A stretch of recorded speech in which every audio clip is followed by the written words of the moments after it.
Hi గారు, welcome to our channel. ప్రస్తుతం మనతో పాటు దాము బాలాజీ గారు సీనియర్ జర్నలిస్ట్ ఉన్నారు. వారితో ఒకసారి మాట్లాడదాం. సార్ నమస్కారం.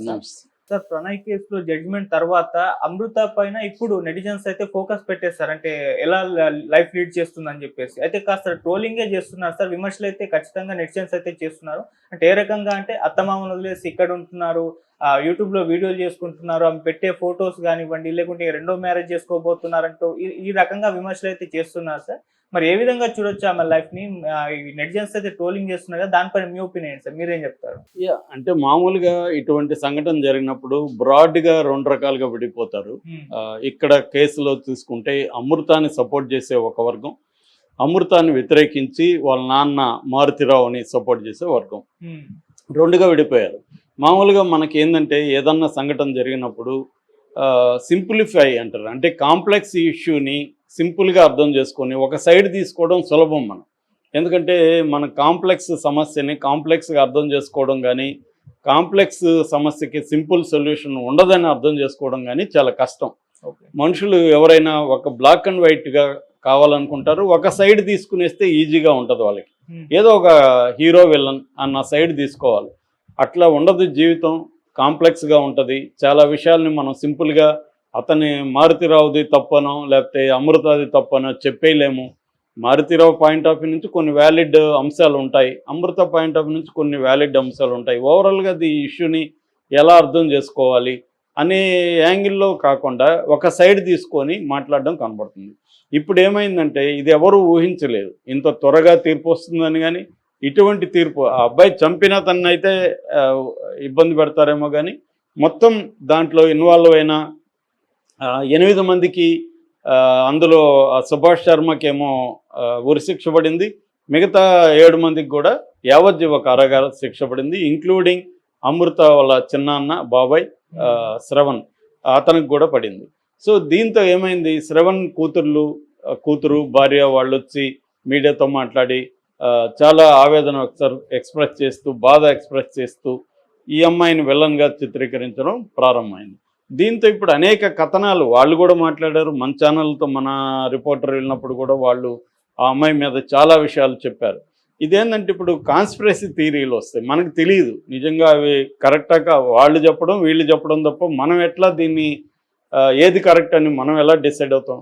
సో ఇప్పుడు 2 పాయింట్లు మనం డిస్కస్ చేద్దాం. ముందుగా మారుతిరావు పాయింట్ ఆఫ్ వ్యూ అంటే, మారుతిరావు కూతుర్ని అమృతాన్ని ఎంత ప్రేమించాడంటే, ఆ అమ్మాయికి స్కూల్లో ఇబ్బంది అయితే తనే ఒక స్కూల్ పెట్టేస్తాడు, ఇంటర్నేషనల్ స్కూల్. అట్లాగే హాస్పిటల్లో ఇబ్బంది అయితే తనే ఒక హాస్పిటల్ పెట్టేశాడు. ఈ రేంజ్లో మాట్లాడుతున్నారు, అంత ప్రేమ ఉంది. కానీ ఆ అమ్మాయి ఏం చేసింది, వాడితో తిరిగి ఆ ఫోటోలు పెట్టడం, ఏ తండ్రి కూడని ఫోటోలు అంతా కూడా రొమాన్స్ ఫోటోలు, వాళ్ళిద్దరు బెడ్రూమ్లో ఉన్న ఫోటోలు అవన్నీ కూడా తీసి తనకు పెట్టడం, ఇతన్ని రెచ్చగొట్టి కావాలని చేసింది ఈ అమ్మాయి.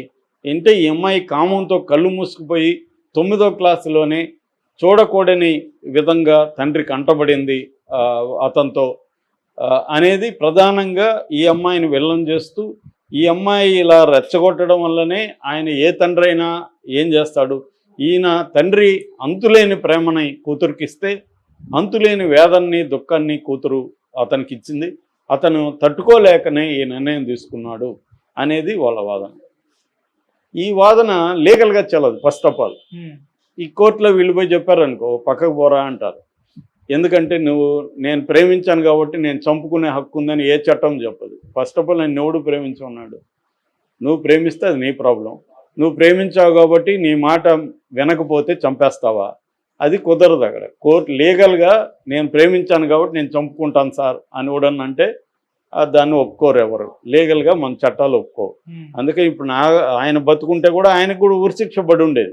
ఎందుకంటే ఆయన లేకపోతే ఈ అబ్బాయి బతుకుండేవాడు కదా, ఆయన అనుకోవడం వల్లే కదా ఈ అబ్బాయి చనిపోయాడు.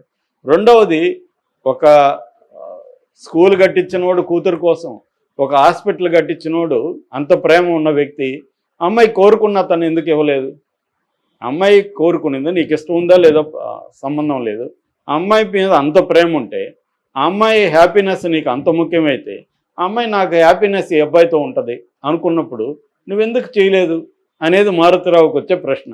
అంటే ఇక్కడ ప్రేమ కాదు, ఇక్కడ పొసెసివ్నెస్. తమ పొసెసివ్నెస్ని వాళ్ళు అంటే ఆస్తిలాగా నేను నిన్ను బాగా చూసుకుంటా, నువ్వు నా కంట్రోల్లో ఉండాలి అన్న డిమాండ్ ఉంది అక్కడ. తెలియకనే ఒక డిమాండ్ ఉంటుంది. అందుకని చాలాసార్లు ప్రేమ అనేది సఫికేషన్ ఇస్తుంది మనిషికి. ప్రేమ అంటే నథింగ్ బట్ కంట్రోల్. చాలామంది అమ్మాయిల అబ్బాయిల మీద ప్రేమ కూడా ఎలా ఉంటుందంటే, వాడు నీకోసం ఎంతన్నా చేస్తాడు కానీ నువ్వు మాత్రం వాడు చెప్పినట్టు వినాలి. నువ్వు వాడితో మాట్లాడొద్దంటే మాట్లాడకూడదు, అక్కడికి పోవద్దంటే పోకూడదు. ఇవన్నీ చెప్తే మాత్రం నిన్ను పువ్వుల్లో పెట్టి చూసుకుంటా. ఇది ఎక్కడ ప్రేమ? ప్రేమ అంటే ఫ్రీడమ్ ఉండాలి. ప్రేమ అంటే వాళ్ళకి నచ్చినట్టుగా వాళ్ళు ఉండడానికి వదలాలి, నువ్వు స్పేస్ ఉండాలి. అవేవి లేకుండా నువ్వు కంట్రోల్ చేసి నేను ప్రేమిస్తానంటే ఈ ప్రేమ కొంతమందికి నచ్చొచ్చేమో, చాలామందికి నచ్చదు. సో ఆ అమ్మాయికి కూడా సఫికేషన్ ఉంటుంది కదా. సో ఆ అమ్మాయికి ఫీలింగ్స్ ఉంటుంది. ఆ అమ్మాయి ఇప్పుడు 9వ క్లాస్ అని వీళ్ళు కన్వీనియంట్గా వాదనలు బిల్డప్ చేస్తారు. 9వ క్లాస్ అయితే మరి 9లోనూ 10లోనూ అమ్మాయి ఎందుకు పెళ్లి చేసుకోలేదు? డిగ్రీ అయిపోయే వరకు ఎందుకు వెయిట్ చేసింది? అంటే తను కూడా ఒక మెచ్యూరిటీ తనలో కూడా ఉంది. తను కూడా డిసైడ్ అయింది. ఒకవేళ మెచ్యూరిటీ లేకపోయినా కూతురు పట్టుబట్టినప్పుడు నీకు ఇష్టం లేకపోతే కూతుర్ని డిజైన్ చేసుకో. అంతేగాని చంపే హక్కు ఎవరు ఇవ్వలేదు, చట్ట ప్రకారం అసలు లేదు. కాబట్టి మారుతిరావు హర్ట్ అయి ఉండొచ్చు.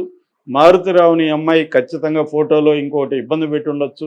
ఫోటోలు కాకుండా ఈ అమ్మాయి వాళ్ళిద్దరు వీడియోలు తీసుకొని కూడా స్ప్రెడ్ చేశారు. రంగనాయకం మీద కూడా దీని మీద రాసింది. అవసరమా ఇది? అది కూడా వాస్తవమే. ఎందుకంటే నేను చాలాసార్లు కూడా ఈ ఇంటర్ కాస్ట్ మ్యారేజ్లు చూసినప్పుడు ఊర్లలో బయట ఎక్కడో జరిగితే వీళ్ళకి పెద్ద అమెరికాకు పంపించారనుకో. ఇప్పుడు చాలామంది పిల్లల్ని అమెరికాకు పంపిస్తున్నారు. వీళ్ళు చెప్పే మాటలు ఏం తెలుసా? నువ్వు ప్రపంచంలో ఎవరినన్నా ప్రేమించమ్మా, ఒక ముస్లింలు మాత్రం ప్రేమించొద్దని చెప్పే తల్లిదండ్రులు నేను చాలామందిని చూశాను. అంటే వీళ్ళకి వేరే ఏ కులం వాళ్ళని ఏ మతం వాళ్ళని ప్రేమించిన ఇబ్బంది లేదు. ఒకే ఒక కండిషన్, ముస్లింలను ప్రేమించొద్దని చెప్పి పంపించే వాళ్ళు ఉన్నారు. అమెరికాలో ఎవరిని ప్రేమిస్తారో వీళ్ళకి తెలియదు. ఎందుకంటే అది మారిపోతుంది. కానీ సొంతూరులో ఒక దళితుడిని ఈ అబ్బాయి మాల, క్రిస్టియన్ అనేది కూడా ఎవరు పట్టించుకోరు. క్రిస్టియన్లో ఉన్నా లేకపోయినా అబ్బాయిని మాలానిగానే చూస్తారు. సో మాల అబ్బాయిని ప్రేమించిన కూతురు ఊర్లోనే ఉండి వాళ్ళిద్దరూ రొమాన్స్ వీడియోలు బయటకు వచ్చినప్పుడు ఇతనికి కూడా ఇబ్బంది ఉంటుంది. అందరూ అడుగుతారు, నీ కూతురు ఏంటి అలా లేచిపోయిందంట కదా అని. దానివల్ల ఇతను సఫర్ అవుతాడు. ఎందుకంటే మన సమాజంలో వ్యక్తి ఇవన్నిటిని తట్టుకోవడం అంత ఈజీ కాదు. ఆ మేరకి కరెక్టే. కానీ ఈ అమ్మాయి కానీ ఆ అబ్బాయి కానీ డిసిషన్లు తీసుకున్నారు మనం ఇలా ఉందామని. కొంత కావాలనే రెచ్చగొట్టారా అనే యాంగిల్ ఉందా లేదో మనకు తెలియదు. రెచ్చగొట్టారని వీళ్ళు అంటున్నారు. రెచ్చగొట్టినా చంపడం అనేది అయితే నేరం. That is one thing. నిజంగా ప్రేమ ఉంటే ఆ అమ్మాయిని గౌరవించాలి. నీకు అంత బాధపడి ఉంటే అమ్మాయిని డిజోన్ చేసుకోవాలి, పబ్లిక్గా అనౌన్స్ చేసేయచ్చు నాకు అమ్మాయికి సంబంధం లేదని. చాలామంది పేరెంట్స్ తద్దినాలు కూడా పెడుతున్నారు పిల్లలకి, ముఖ్యంగా కూతుర్లకి. సో ఇక్కడ జెండర్ కూతురు కాకుండా కొడుకు అనుకుందాం. ఫర్ ఎగ్జాంపుల్ అమృత కాకుండా అమృత్ అనే అబ్బాయి ఉన్నాడు అనుకో, ఇదే చేస్తుండేవాడా? క్లియర్గా ఇక్కడ జెండర్ అండ్ కాస్ట్ ఈ రెండు పనిచేస్తున్నాయి. మొత్తం పరువు హత్యలు అనబడే అన్ని కేసులు రీసెర్చ్లు జరిగాయి ప్రపంచవ్యాప్తంగా. ఇండియాలో జరిగే రీసెర్చ్ల్లో కూడా తేలింది ఏంటంటే పరువు హత్యల్లో, సోకాల్డ్ పరువు హత్యల్లో అమ్మాయిల్ని బలి చేస్తున్నారు, దళితుల్నే బలి చేస్తున్నారు. ఇదే ఈ అమ్మాయి ఒక కమ్మనో రెడ్డి కుర్రాన్నో ప్రేమించుంటే ఇలా చేస్తారా అంటే డౌటే. 90% చేయరు. ఎందుకంటే అటువంటి మ్యారేజెస్ విపరీతంగా ఈ మధ్య పెరిగాయి. Upper caste, inter caste marriage. కాబట్టి మారుతిరావుని సపోర్ట్ చేసే వాళ్ళ దీంట్లో కొన్ని విషయాల్లో వ్యాలిడ్ ఉన్నాయి, కొన్ని విషయాల్లో వాళ్ళు నమ్మే శక్తిగా లేకుండా వాళ్ళు ఈమెను విలన్ చేసే విధంగా మాట్లాడుతున్నారు. ఇక ఈఎంఐ రోల్ ఏంటంటే ఇవాళ పిల్లలు ప్రాక్టికల్గా ఆలోచించడం ఇంపార్టెంట్. రెబలియస్ నేచర్ ఉంటుంది. లవ్ అంటే ఒక రెబల్ అనుకుంటారు. కొద్ది రోజు పెళ్ళైనాక దోలు తీరుతుంది, మళ్ళీ అది వేరే విషయం. పెళ్ళైనాక వీళ్ళిద్దరి మధ్య రకరకాల సమస్యలు వస్తాయి. ముఖ్యంగా అందంగా ఒక అమ్మాయి అంటే ఈ అమ్మాయిని 10 మంది గీకుతూ ఉంటారు, ఈ అమ్మాయి కూడా 10 మందితో రెస్పాండ్ అవుతుంటుంది, వీడికి డౌట్లు వస్తాయి. ఇలాంటి గొడవలు మన ఆయనకం చూస్తున్నాం. ప్రేమించి పెళ్లి చేసుకున్న వాళ్ళు ఎంత ఘోరంగా చంపుకుంటున్నారో అవన్నీ మనం కూడా చెప్పుకున్నాం. కానీ ఇక్కడ ఏమవుతుందంటే ఒక రెబల్ నేచర్ ఉంటుంది. ముఖ్యంగా యంగ్ పిల్లల్లో ఈ తల్లిదండ్రులను ఎదిరించడంలో వాళ్ళకి ఒక థ్రిల్ వస్తుంది. ఈ థ్రిల్లోంచి కూడా ఈ అమ్మాయి రెచ్చగొట్టి కూడా ఉండొచ్చు తెలియకపోవడం వల్ల. పెద్దవాళ్ళు అర్థం చేసుకోవాలి. సో ఈ కేసులో తెలుసుకోవాల్సింది ఏంటంటే ఎవరైనా ఇట్లాంటి ఇంటర్ కాస్ట్ ఉన్నప్పుడు ఆ పిల్లలు కొంత ప్రాక్టికల్గా ఆలోచించాలి, కొంత సలహాలు తీసుకోవాలి పెద్దవాళ్ళది. ఊర్లో ఉండకుండా వీళ్ళు ఫర్ ఎగ్జాంపుల్ పక్క హైదరాబాద్కు వచ్చి సైలెంట్గా ఉంటే జరగకపోయి ఉండొచ్చు అన్న ఒక యాంగిల్ కూడా దీంట్లో ఉంది. సో ఇటువంటివి తీసుకోవాలి.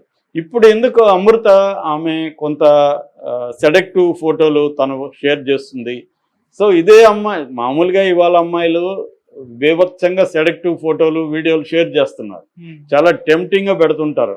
వాళ్ళే రీల్స్లో చూస్తే చాలా దారుణంగా ఉంటాయి. అవన్నీ టెంప్టింగ్గా ఉంటాయి. అది మా ఇష్టం మా బాడీ అనుకుంటారు, కానీ అవతల అబ్బాయిల్లో ఏమేమి ఫీలింగ్స్ వస్తున్నాయో వీళ్ళు పట్టించుకోవట్లేదు. అది విపరీతంగా జరుగుతుంది. అదే అమృత మనకు సంబంధం లేని ఒక అమృత అయితే మనం ఏం మాట్లాడం, జడ్జి చేయం, మనం కూడా జొల్లుగార్చుకుంటా బాగుందిరా అమ్మాయిని చూస్తారు వీడియో. కానీ ఇప్పుడు ఈ కేసులో ఉన్న అమృత ప్రణయ్ చనిపోయిన 6 ఏళ్ళు అయిపోతే ఆ అమ్మాయికి నచ్చిన విధంగా పెడితే మాత్రం జడ్జిమెంట్ వచ్చేస్తుంది. అంటే ఆ అమ్మాయిని జడ్జి చేయడం మన హక్కులాగా వీళ్ళందరూ ఫీల్ అయ్యి అమ్మాయి ఎందుకు అలా ఉంది, అత్తగారింట్లో వదిలేస్తే నీకేం సంబంధం, వాళ్ళిద్దరు కదా, వాళ్ళు ఏమన్నా అన్నారా? ప్రణయ్ వాళ్ళ నాన్న కానీ వాళ్ళ అమ్మ కానీ ఈ అమ్మాయిని ఏమైనా నిందించారా? మమ్మల్ని వదిలేసి వెళ్ళిపోయిందని చెప్పారా? అది వాళ్ళ ఇష్టం కదా, వాళ్ళ ఏర్పాట్లు. ఎందుకంటే తల్లి ఒంటరిగా ఉంది, తల్లి భర్తను కోల్పోయింది. ఆయన కూడా చనిపోతా ఏం చెప్పాడు, అమృత నువ్వు అమ్మ దగ్గరికి వెళ్ళమ్మా అనే రాసి చనిపోయాడు ఆయన ఆస్తి. ఈ రెండోది ఏంటంటే ఆస్తి కోసం ఈ అమ్మాయి అమ్మ దగ్గరికి చేరిందని. తప్పేముంది? ఆస్తి కోసం చేరితే ఆస్తి ఈ అమ్మాయికి ఇవ్వకూడదు అనుకుంటే ఆయనే రాసేవాడుగా, వేరే వాళ్ళకో లేకపోతే దాన ధర్మం చేసేసేవాడుగా.